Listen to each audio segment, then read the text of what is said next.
دی کوئی ضرورت نہیں۔ تعریف کے معاملے کئی باری تسی لوگ جڑے ٹی وی سنتے جو نعت سنی ہونی کتاباں جی لکھی ہے۔ حضرت سید پیر مہر علی شاہ گولڈوی رحمۃ اللہ علیہ دی مشہور ہے جہدے قصیدہ بردا دے تتبع جویں بردا لکھن والا شرف الدین بصیری سڑ گیا حضور دی محبت چ نے جس طرح نظم شروع کیتی، پیر صاحب بھی اسی طرح بالکل وہ تتبع دی پیروی جی اپنی نعت جڑی سی انہوں شروع کیتا کہ اج سکھ متراں دی ودھیری ہے کیوں جندڑی اداس گنہیری ہے، لوں لوں وچ شوق چنگیری ہے نینا نے لائیاں ہن جڑیاں روریاں اکھاں۔ ہاں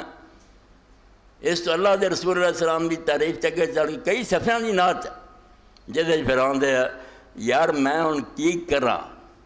بے بسی ہے کی آکھاں، اس صورت نوں میں جان آکھاں جانان کہ جانے جہان آکھاں، سچ آکھاں تے رب دی شان آکھاں جس شان تھی شاناں سب بنیاں۔ ارے نہیں مولانا محمد قاسم نانوتوی رحمۃ اللہ علیہ دیوبندی فرماؤں دے جہاں کے سارے کمالات ایک تجھ میں ہیں، تیرے کمال کسی میں نہیں مگر دو چار، باقیاں نو بنڈ میں آئے ایک ایک دو دو، تیرے اندر اللہ تعالیٰ نے جو سارے حسن دے خزانے تھیں نا خوبیاں وہ ساریاں کٹھیاں گئی۔ جہاں کے سارے کمالات ایک تجھ میں ہیں، تیرے کمال کسی میں نہیں مگر دو چار۔ لگاتا ہاتھ نہ پتلے کو بل بشر کے خدا، اگر وجود نہ ہوتا تمہارا آخر کار۔ اللہ نے آدم علیہ السلام دی پشت تو تینوں نہ کرنا ہوندا تے کانوں ہاتھ لاؤنا سی آدم دے پتلے نوں، بناؤن دی ضرورت ہی کی۔ پھر سارا قصیدہ کہہ کے پھر میں بھی کتا مولانا قاسم بھی کتے بنے،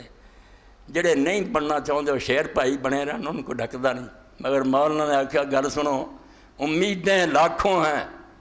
لیکن بڑی امید ہے یہ۔ اللہ آندا بڑیاں آسان تیرے کو تو بڑیاں دعاواں ہیں، بہت کچھ منگدا، امیدیں لاکھوں ہیں لیکن بڑی امید ہے یہ کہ ہو سگان مدینہ میں میرا نام شمار،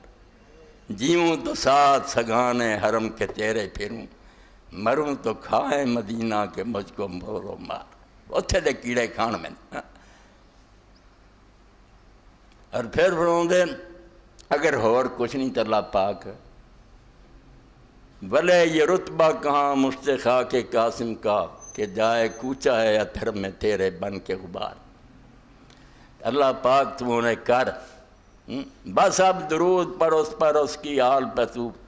کہ تا وہ خوش ہو اس سے تجھ سے اور اس کی عطر سے تھار، حضور راضی ہو جان آپ بھی پاک اولاد خوش ہو جائے، بس اب درود پر ان کی آل پہ تو کہ تا وہ خوش ہوں تجھ سے اور ان کی عطر سے اثار، الہی ان پر ان کی آل پہ بھیج وہ رحمتیں کہ عدد کر سکے نہ ان کو شمار۔ اے بالکل سمجھو ایک جنون دی حالت مضمون جڑا ان بھول کے میں بہ رہا کوئی ہوش نہیں بھی اللہ دے رسول دی شان کدھروں بندہ گل شروع کرے کدھر اس گل نوں